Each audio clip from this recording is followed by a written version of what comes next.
Congress has just dodged a government shutdown. Well, at least for the next week. So members of both chambers will return next week to resume work on a measure to keep the government running through September. This is a recycled story. It happens every year, and it's super frustrating. But of course, Democrats and Republicans have to come to some agreement regarding the budget. And of course, Republicans think that there's too much money being spent. Democrats just disagree with Republicans and Trump. Trump has some disagreements with Republicans. There's a lot of disagreement all over the place, but at least for the next week, there will not be a government shutdown. Now, thanks to the threat of a filibuster, any final deal does need to attract the votes of at least 8 Democrats to pass the Senate.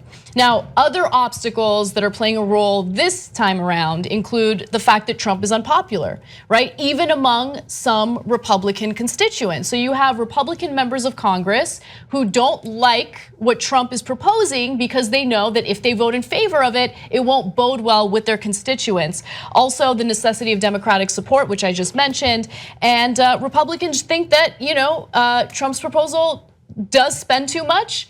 And they also think that, what Democrats want spends too much.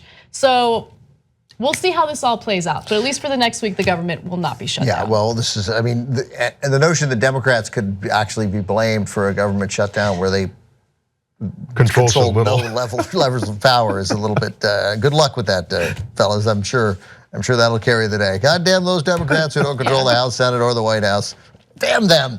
They've done it again. Obama's fault. Yeah. Good luck on that. Yeah. So and Trump, what's he tying it to? Paying for the wall, right? Right. He's trying to tack on some wall money.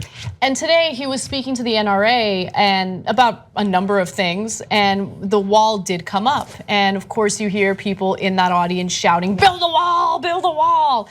And I really thought that once Americans realize that Mexico's not paying for that wall, we're paying for that wall, they might change their minds, especially, and I'm guessing most people don't know this, especially if immigration from Mexico is already down, and if you take into account the number of undocumented immigrants leaving versus the number coming in, it's below net zero. Right, but it's operating at a negative. It's operating at a negative, so it's a gigantic waste of our resources. So you can't say that you're a fiscal conservative while you're simultaneously supporting a wall that will literally do nothing to improve the country. It was a campaign stunt, the wall. The idea that we'd actually fund it is what did Lindsey Graham ludicrous. say? Lindsey Graham said the wall was a metaphor. Oh, is that real? Yeah. That's the only way he could stomach it. So before we take the break, here's this quote. Should any political party attempt to abolish Social Security, unemployment insurance, and eliminate labor laws and farm programs, you would not hear of that party again in our political history. There's a tiny splinter group, of course, that believes you can do these things. Among them, a few Texas oil millionaires and an occasional politician or businessman from other areas. Their number is negligible, and they are stupid. Dwight David Eisenhower. Wow. Right. So, but they didn't get that message. They still, nope, let's cut these programs. Let's cut. And now the programs' names have changed to some extent of what they want to cut. People like their programs. People need their programs. That is not why this country runs at a deficit. And I agree, the part at the end, that the people who want to cut them, they are short-sighted and they are stupid. Corporate media is awesome. Wrong. Independent media is the way to go. Believe me.